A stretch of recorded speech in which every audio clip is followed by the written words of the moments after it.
Encourage you to open them to Matthew chapter 5. This morning we begin our 5-month study of the Sermon on the Mount. And we begin where Jesus does in the Beatitudes. So this is Matthew chapter 5, verses 1 through verse 12.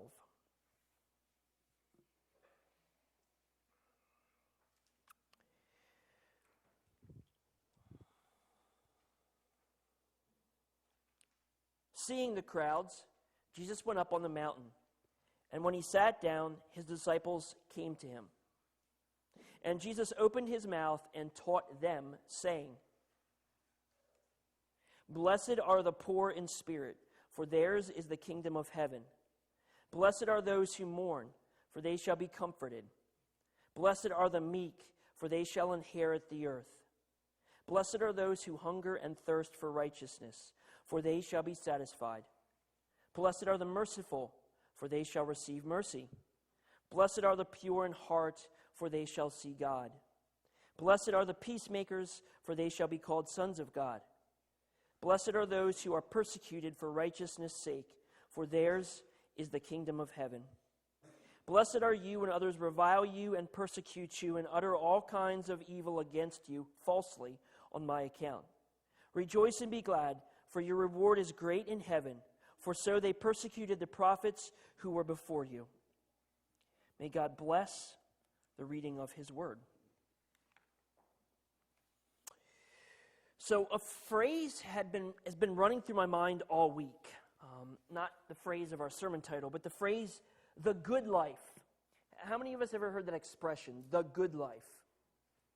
So I heard it, but I wanted to do research on this expression. So this week I did a bunch of research. The Good Life was a British sitcom in the 1970s. The Good Life is a movie title that came out in 2007. The Good Life is a song by multiple music groups, including Tony Bennett, Weezer. There's a whole list. The Good Life is a book title. Actually, in fact, multiple book titles. The Good Life is restaurants all over our tri-state area. Maybe you've eaten at one of these restaurants, the Good Life. But it's a common expression that is used in our culture today. But have you ever thought about the fact that this is not only a common expression, it's a very old expression? The Good Life actually dates the whole way back to the Greek philosopher Aristotle. He's the first one to use it.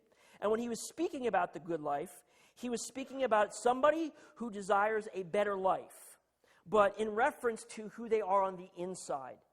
Someone who has better emotions, someone who has a better intellect, someone who has better control over their will. Aristotle was referring to the inside of humanity when he was referring to the good life. But if we've heard this expression, it's probably in reference, like I've heard it, to the outward stuff. So like if you would ask maybe one of your neighbors or one of your coworkers, what is the good life? They're probably going to say something on the physical end. For example, well, the good life to me is a bigger house. I need 5,000 square feet, not 3,500. The good life to me is a fancier car. I need that Dodge Mustang, not that Ford Focus. The good life to me is a better appearance. I want to be more attractive. I want to lose 15 pounds or maybe get some hair back on my head, something like that. The good life is a bigger retirement account, or maybe the fact I want to retire at 55, not 75. If you just ask anybody, they're probably going to say the good life is something that brings them more fulfillment, something that brings them better feelings about themselves, maybe a more fulfillment in life, a comfort, so to speak. I was thinking this week, as a Christian, if we were to ask each other in this room, what is the good life? Well, we might hear this as a response from church people. The good life is better health. I'm tired of the strep throat and flu. I just want better health for me or for my family. Maybe we might say to each other, the good life is more protection. I'm tired of being persecuted or put down by people in this world. We might say, the good life is me reading through the Bible in a whole year. I can actually get through the Bible in a whole year. Maybe we say, the good life is when I can pray better. Like, we might say spiritual things as Christians.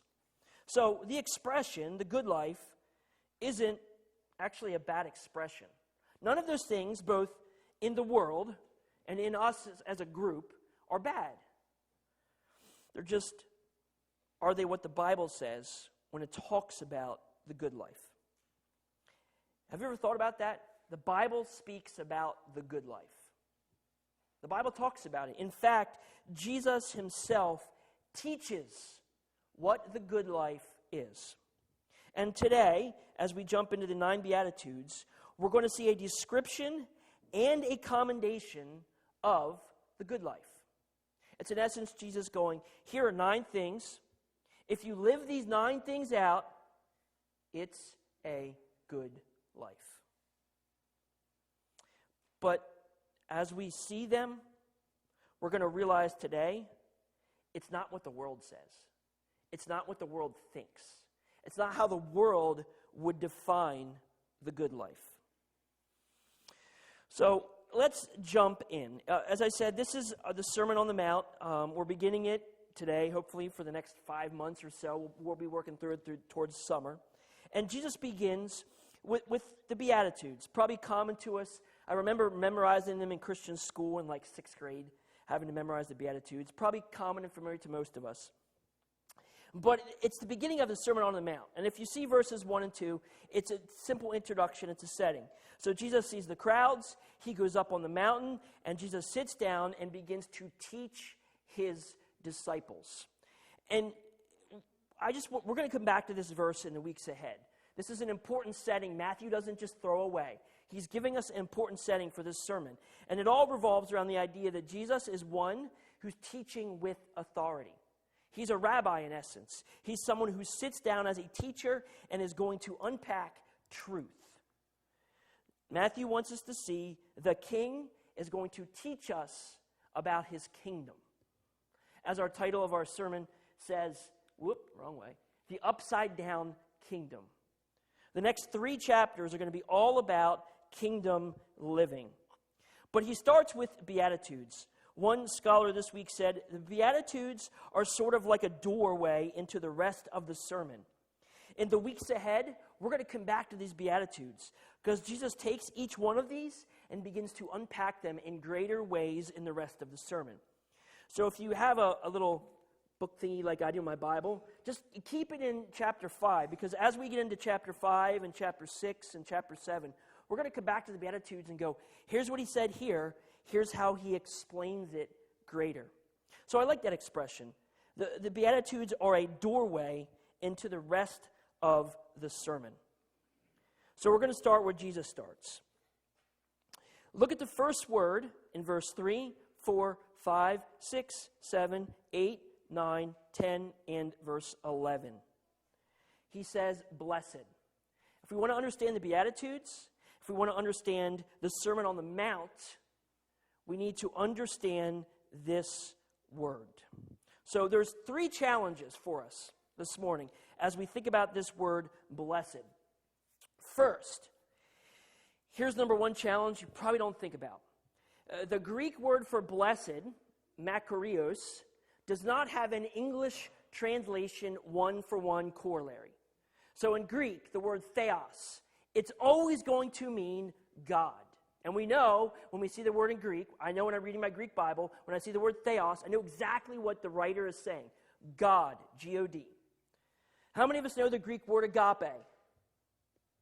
What does the word agape mean, Barb? Love. Right, both Barbs on that. Thank you, good deal. We know the corollary. It translates one-to-one. You can know going through, and I see agape, it's love. Makarios doesn't work that way. It doesn't translate well to blessed. It's the best thing we have, but it literally comes up short. And here's why. When you understand blessed in the Hebrew, there's actually 2 words in Hebrew for blessed. There's a word in Hebrew that means blessed that's used by Moses in the Pentateuch, in places like Deuteronomy. And every time Moses uses this word for blessed, he's saying it's a divine action of God on his obedient children. It's a divine action. There's also a word in Hebrew for blessed used in places like Psalms chapter 1. Psalms chapter 1 starts with, blessed is the man, and blah, blah, blah. There, it's not a divine action. There, it's a state of being. A man is in a state of blessing. So in Hebrew, there's two words. In Greek, there's only one. Every time I read Makarios, I know that the writer is saying something about blessed. But in Greek, you have to know the context to know what he's saying. And here's the truth. We've done this in English as well. If I were to say to you, I'm blessed, you would have to know what I'm talking about to know what I'm getting at. If I were to say to you, I'm blessed because the Steelers win, you know what I'm talking about. If I would say to you, I'm blessed because you guys are an awesome church, you know what I'm talking about. Our context in English talks about the word. It's harder when you read a Bible like this. When you read Matthew chapter 5, there's no context. It's just Jesus jumping in using this word. I mean, every sentence, 3, 4, verse 5, verse 6, verse 7, and following, starts with this word, blessed. So what is the context that Jesus talks about? And this brings us to our third challenge. In English, we've watered down this word, blessed. So, for example, if I would say to you, the Steelers win, I am so blessed. What would you be saying about me? Well, you're happy. You're excited. The Steelers have won. It's a good day. But is the Steelers winning a true blessing in my life from God? I would probably say not. If the Steelers winning is a blessing from God, I'm in serious trouble. On so many reasons. Don't laugh. Maybe it's, I am so blessed because God gave me a son as my first child. And I can remember standing there holding him. Oh, the Lord, you've blessed me so much with him being a boy. I don't understand women, let alone baby girls. I can get the fact he's a male. Is the fact that my first child was a boy a blessing from God? I would probably say not. I would say it's a blessing that God gave me a child, that he was healthy. But I would think we watered down this word. In essence, we have reduced blessed in English to the idea of being happy. Maybe you have a translation. There are a bunch of them out there that read, happy are the poor in spirit. Happy are those who mourn. Happy are the meek. And yet when we read the rest of Scripture, every time we get this picture of happy, it's just somebody who's living a good life. And their emotions are positive. So those are the challenges when we hear this word blessed. Which means, what is Jesus actually saying in these Beatitudes? Well, if we take the time and we actually study this word, how it's used in Scripture, and what Jesus is saying, it's more than just being happy. Being blessed is more than just being happy. Because if you look at verse number 4, it would make weird sense. Happy is the person who's crying. Blessed is more than just finding God's favor. It's more than just getting God's approval. As one theologian said, blessedness is the supreme dimension of happiness. It is not just a passing fit of glee or delight, but blessedness is something that penetrates into the deepest chamber of our soul. It is a joy in the maximum of our hearts. The soul is so overwhelmed by the sense of the sweetness, the delight, and the satisfaction and contentment that it knows no bounds. And he finishes, blessedness is the soul that is fully satisfied in God. The soul that is fully satisfied in God is what the theologians call the beatific vision. A big word. If you've had in Bible class at college, you probably know that word. We don't. It's not a common phrase. But the beatific vision simply means it's a person who has fully, completely seen and is satisfied in God. Another theologian had this to say about blessedness. Blessedness is the fullness and complete satisfaction of life found only in God. It is a flourishing life flowing out of our perfect communion with a holy God. So blessedness, the beatific vision, is perfect communion with God. It's a life flourishing in God. It's literally living the good life in God. It's a state where our hearts, our will, our emotions, our thoughts, and our actions are all flowing out of our satisfaction with who God is in our hearts. So, this is not a list of 9 Beatitudes about making yourself happier. If you want to make yourself happier, don't watch football. Seriously, my wife will tell you I'm never happy when the Steelers lose. If you want to make yourself happier, don't have more than 2 kids, because happiness comes and goes when they start being crazy. Jesus is not saying, here are 9 ways to make yourself happy. Jesus is not saying, here are 9 ways to find God's favor. Jesus is saying, do you want to live a flourishing life? Do you want to live a good life? Well, here's how you do it. Here's what it looks like. Here's, in essence, what the good life in my kingdom looks like. Jesus is describing a single person in 9 important ways. So I'm going to fly over them this morning. I could have taken a Sunday and looking at each of them individually, but I think that we missed Jesus' point of here is a flourishing life, the good life in God. Here's what it looks like. Here's how it is pictured.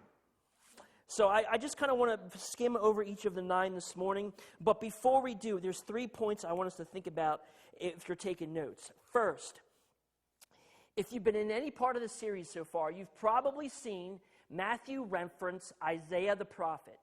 And this was to fulfill what the prophet Isaiah said. I'm convinced, as Matthew is writing his gospel of Jesus Christ, he has the prophet Isaiah open. Because this afternoon, go read Isaiah chapter 61. You know what you'll see? These 9 Beatitudes.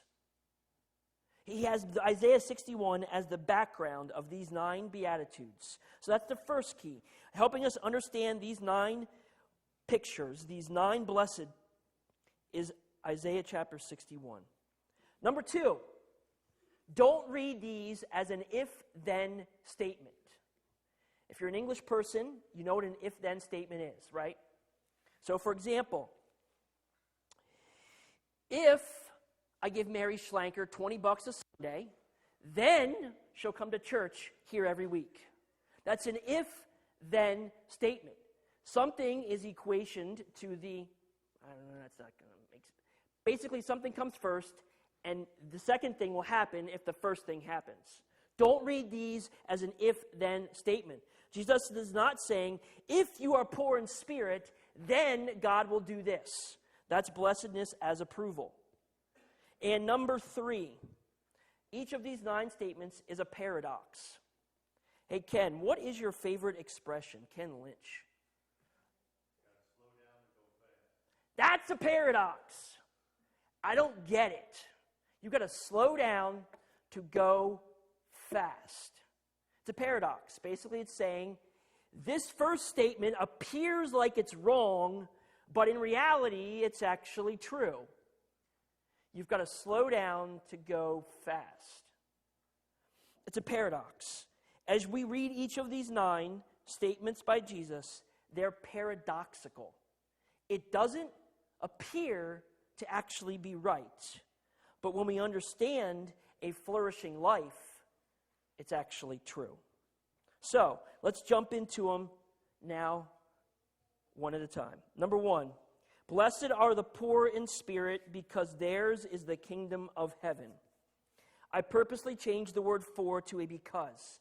It helps us understand a little bit better what Jesus is saying. Blessed are the poor in spirit, because theirs is the kingdom of heaven.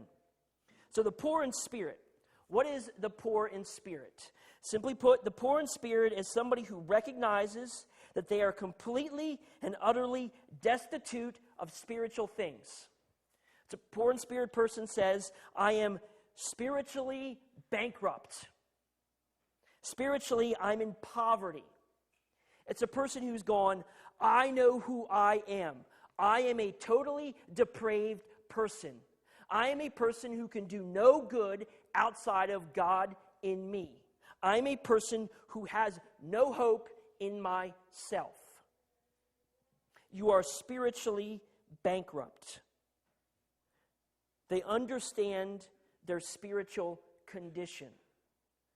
They understand Ephesians chapter 2, verses 1 to 3. I am a child of wrath. I am spiritually dead. I am an enemy of God. I hate God. That's what a poor in spirit person is. Not a pretty picture. It's kind of bleak. It's kind of dark. But remember, what does blessed mean? Someone who is flourishing. Someone who is living the good life. So a person who's living the good life completely understands their spiritual bankrupt state. That's a paradox if we actually stop and think about it. Doesn't make sense. How can we say somebody is living a good life when they get the fact they're in spiritual poverty? That they can't do any good outside of the Holy Spirit in them? Well, they're living the good life because theirs is the kingdom of heaven. The person who has the good life realizes they have no good in themselves. And they have the good life not because of the good they don't possess, but because of the good God possesses in his kingdom under Christ. Blessed are the poor in spirit, because theirs is the kingdom of heaven. Beatitude number 2. Blessed are those who mourn, because they shall be comforted. So if we just take this verse and we look at it by itself, we would think, okay, God says I'll have the flourished life if I cry a lot. If we understand the Sermon on the Mount, Jesus has a specific mourning in mind.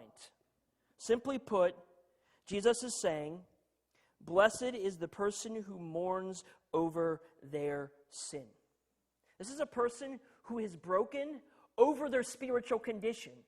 Not only do they realize they're poor in spirit, they're broken to the point where they are crying about it. They're weeping over their sin. They see the reality of what sin is, spitting in the face of a gracious, loving God, and they are broken over it. Blessed are those who mourn over their sinful, lost, depraved state. Because they shall be comforted. You can't miss the future aspect here. For they shall be comforted. God doesn't say he's going to comfort them in that moment. This is a future. We live in the already not yet reality. Which means our full, perfect comfort for our weeping over our sin isn't fully realized yet. And yet, we live a good life because we are broken over our sin. Or we could say it this way. This is a broken blessedness. This is a person in the good life that we see weeping and crying because they shall receive comfort from God. You look at that picture, it doesn't make sense. A person is living a good life when they're basically bawling over their sin. But that's what Jesus is saying. And they're in the good life. They're living the best, flourishing life because they understand that the fact of God will bring them comfort eventually. Number 3, blessed are the meek, because they shall inherit the earth. We could also translate meek here as gentle-spirited or tender-hearted.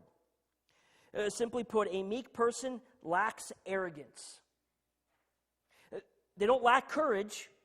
They don't lack confidence. A meek person has strong convictions. They have a strong character. They have a fierce strength. Just think about Jesus Christ for a minute. He was the most meek person to ever walk the earth. Yet he was also the most strongest person to walk the earth.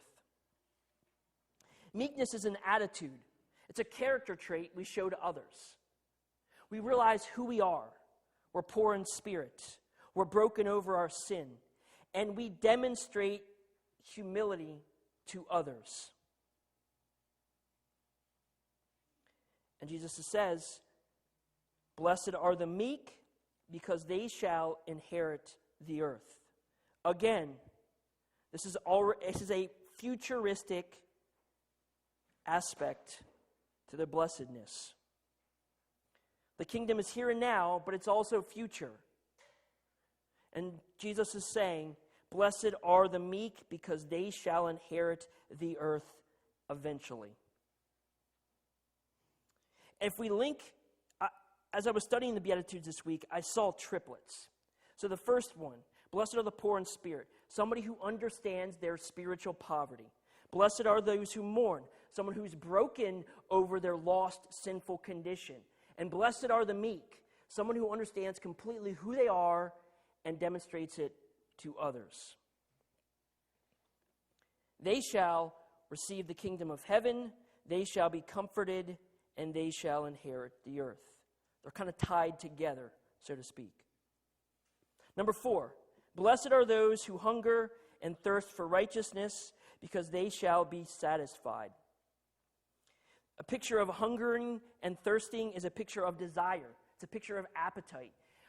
Friday night, Becky and I went to see a movie, and we hadn't been to a Chipotle in months. My mouth was hungering for that burrito. Man, I love Chipotle's burritos. I was hungry. I could almost taste it. I wasn't hungering as far as my stomach was growling. I could just taste it in my mouth. The picture Jesus has here is a person who is physically hungry. Not physically in the sense of they're physically hungry for God. They're spiritually hungry for God. But the picture he gives is of an impoverished person. They're always hungry. They can never get satisfied. They've got to have more. This person, the hungry person, the thirsty person, is living a flourishing life because they will always be satisfied. This is a person who hungers for righteousness. When you understand this term righteousness by Jesus in the Sermon on the Mount, it always is in reference to God's way, God's rule, God's commands, God's desires. So this is a person who hungers for what God wants, for what God desires, for God's commands. They're totally hungry for God. And they're living the blessed life because God satisfies them. For they shall be satisfied. The person hungers for God, and God gives of himself to the person.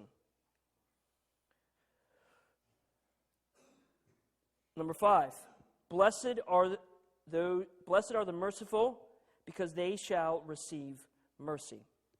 This one's a little more self-explanatory. We understand mercy is both forgiving the guilty, and it's also showing compassion to those who are suffering and in need. That's simply what showing mercy is. God is merciful. He forgives the guilty, and he shows compassion to those who are suffering and in need. And Jesus is saying, blessed is the person who gives mercy. As one commentator this week said, blessed is the person who gives mercy away, leaving none for himself, because he shall receive mercy from God. Again, these are paradoxical if we think about them, and if we stop and we picture what Jesus is saying, what Jesus is describing. Blessed is the person who gives all the mercy away all the time, leaving nothing for themselves. In essence, it's a merciful self-denial. This person is living the good life because they've shall receive mercy. Number 6, blessed are the pure in heart because they shall see God. The pure in heart, right? This heart here is not referring to this organ in your body that's pumping blood. The heart describes a person's thoughts, a person's will, a person's desires, and a person's emotions. This is a person who is basically holy. They're holy in what they think about. They're holy in what they desire. They're holy in what they do. They're holy in their emotions. This is a person who's seen the holiness of God and is holy themselves. Or as one person said this week, it's someone who's not hypocritical. And this person is blessed, holy, because they shall see God. The person is flourishing in life. They're living in purity because they've seen the pure, holy view of God. They've seen it, and it's who they are. Again, there's a triplet here. God is giving of himself. He's satisfying the hungry with himself. He's showing mercy to those who leave none for themselves. And he's giving a holy person a view of himself. There's a connection. And the last triplet, all revolving around persecution and peacemaking. Blessed are the peacemakers, because they shall be called sons of God. Notice Jesus says peacemakers, not peacekeepers. This is a person who doesn't only just make peace with others, keep the peace with others. This is a person who sees the need for peace and runs into it. They respond evil with good. This is a person who denies themselves. They're in a fight, and there's no fight here. It's what you want. It's your desires. This is a person in self-denial, in essence. So they don't fight for their own desires. They don't fight for their own wants. They don't battle to be right. They make peace where peace needs to be made. And this person is living the blessed life because they shall be called sons of God. And I think Jesus is intentional with number 8. Because if we read that, blessed are the peacemakers, we could think it's peace at any cost. It's peace at all cost. I'm going to make peace no matter what. So if you don't want me to talk about Jesus, I'll make peace and never talk about Jesus. There are opportunities and times in life where peace is not called for. The gospel should never be compromised. Don't make peace and compromise the gospel. So if we stand for the gospel, naturally what is going to happen in moments? Persecution. That's why Jesus says in verse 10, Blessed are those who are persecuted for righteousness' sake, because theirs is the kingdom of heaven. Blessed are those who are persecuted for righteousness' sake. Blessed are those who are obedient to God at all cost. Think about that. We live in a world where Satan still runs around, where the flesh and sin is still celebrated. To be obedient to God will result in persecution. I'm convinced if you have never been persecuted in any form whatsoever, you are not being obedient to God. But obedience for the sake of righteousness will bring persecution. And when you're persecuted, you're living in the flourishing life because yours is the kingdom of heaven. And then Jesus gives number 9. He both gives a fuller explanation of number 8 And I believe he gives a summary of all 8 before it. Blessed are you when others revile you and persecute you and utter all kinds of evil against you on my account. Rejoice and be glad, because your reward is great in heaven. For so they persecuted the prophets before you. Think about this. Jesus Christ died on a cross. Jesus Christ suffered as the Son of God. If you follow him, naturally, suffering should follow your following of him. And Jesus says, when you suffer, when you are persecuted, when you are slandered, when evil happens to you falsely, you are living the good life.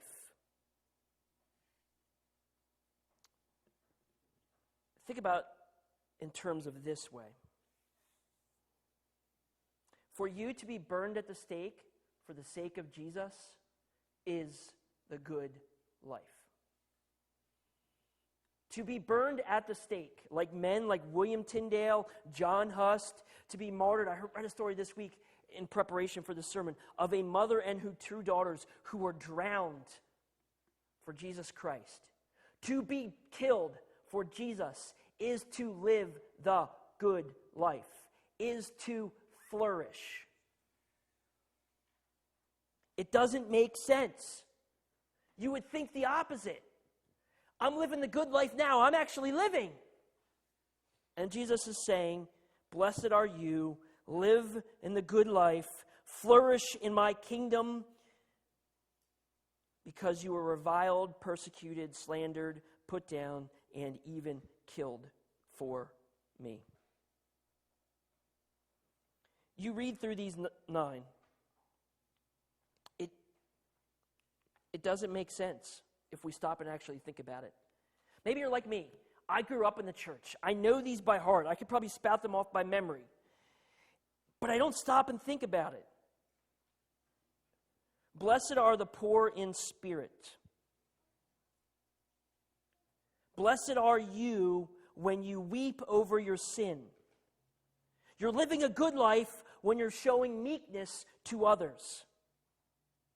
You're in the good life when you are continually hungering for God. When you're showing mercy, when you're holy, when you're being at peacemaker, and when you're being persecuted, you're actually flourishing. To be poor, to be sad, to be lowly, to be hungry, to be mistreated is to be blessed. And that's upside down if we actually think about it. Sam and I watch a show on Netflix called Stranger Things. If any of you seen the show, it has this reality in the show Stranger Things called the upside down. It looks like the real world, but it's not. It's completely upside down from the reality of the world these boys live in. Things don't make sense. They don't appear as they are. It's completely doesn't make sense. And yet that's exactly what Jesus is calling us to live like. What does the world say? The world says, express yourself. The world says, believe in yourself. The world says, realize the power inside of you. The world says, be confident because you're the man. The world says, rely on yourself because nobody else has your back. The world says, the only assurance you need is in yourself. The world says, you're your own God. The world says, your desires, no matter what they are always right. The world says, trust yourself, seek your own good, and be your own hero. What does Jesus say? Be broken. Be poor. Be sad. Be at peace. Deny yourself. Be holy. Be killed for me. That's the way to the good life. It's completely upside down. Jesus' kingdom is totally not what the world says. Martin Lloyd-Jones, a pastor, a preacher who preached on these Sermon on the Mounts, said, "The glory of the gospel is that when the church is absolutely different than the world, she will invariably attract it. It is then that the world is made to listen to Jesus' message. They'll hate it at first, but then they'll see the truth." It is when we live in these 9 upside-down traits that life makes sense. What does the world say? No, life makes sense when you have a bigger house, when you have a better job, when you live for your own desire, when you are your own God. Jesus says, no, poor in spirit, mourn, meekness, self-denial, hungry, holy, persecution, reviling. That's the good life. I'm convinced these 9 blesseds are not attractive to the world. They're not. The world doesn't agree with these 9 statements. The world would reject them. No, you're not blessed when you're poor in spirit. You're blessed when you realize you're actually the man and you just need to take a hold of it. No, you're not blessed when you are broken over your sin. You're blessed when you take and celebrate your sin above all else. No, you're not blessed when you're